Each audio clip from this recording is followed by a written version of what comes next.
Welcome to Spectrum IAS Academy. This is Vaira Saupotraju. Civil Services main examination మనం పరిశీలించినట్లయితే రెండు రకాలుగా ఉంటుంది. ఒకటి వచ్చేసి మెయిన్స్ అనేది మనకి క్వాలిఫైయింగ్ పేపర్స్ ఉంటాయి, ర్యాంకింగ్ పేపర్స్ ఉంటాయి. ఏవి క్వాలిఫైయింగ్ పేపర్స్ యొక్క మార్క్స్ ఎంత, మనం ఎంత అయితే మనం పాస్ అవుతాం క్వాలిఫైయింగ్లో, ర్యాంకింగ్ పేపర్స్ ఎన్ని, ఆ ర్యాంకింగ్లో మనం ఎన్ని మార్కులు వస్తే మనకి ర్యాంక్ వస్తుంది అన్న విషయాలు సివిల్ సర్వీసెస్కి ప్రిపేర్ అవుతున్నటువంటి అభ్యర్థులు ముఖ్యంగా కూడా తెలుసుకోవాలి.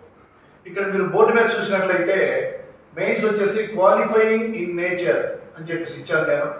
ఒకటి ఇంగ్లీష్ పేపర్ అనేది తప్పనిసరిగా కూడా రాయాలి త్రూఅవుట్ ఇండియా. అది వచ్చేసి 300 మార్క్స్ ఉంటుంది. మెట్రిక్ ఆర్ ఎస్ఎస్సి లెవెల్ ఉంటుంది. దాంట్లో పాస్ మార్క్ వచ్చేసి 25%, అంటే మనకి 75 మార్క్స్ వస్తే సరిపోతుందండి. 75 మార్క్స్ దాటితే మనం ఇంగ్లీష్లో క్వాలిఫై అవుతాం. తర్వాత రీజనల్ లాంగ్వేజ్ ఒకటి పెట్టుకోవాలి. ఆంధ్రప్రదేశ్, తెలంగాణకు చెందిన వాళ్ళు దట్ మీన్స్ తెలుగు పేపర్ని పెట్టుకుంటారు సహజంగా కూడా. కాబట్టి తెలుగు కూడా 10th క్లాస్ మనకి మెట్రిక్ లెవెల్లో ఉంటుంది. అది కూడా వచ్చేసి 300 మార్క్స్ పేపర్ ఉంటుంది. దాంట్లో 25%, 75 మార్క్స్ అనేది మనకి క్వాలిఫైయింగ్. కాబట్టి ఈ క్వాలిఫైయింగ్ అనేది తప్పనిసరిగా కూడా 300కి 75 తెచ్చుకుంటే సరిపోతుంది. చాలా మంది ఇంగ్లీషు తెలుగు పేపర్లను నెగ్లెక్ట్ చేస్తారు.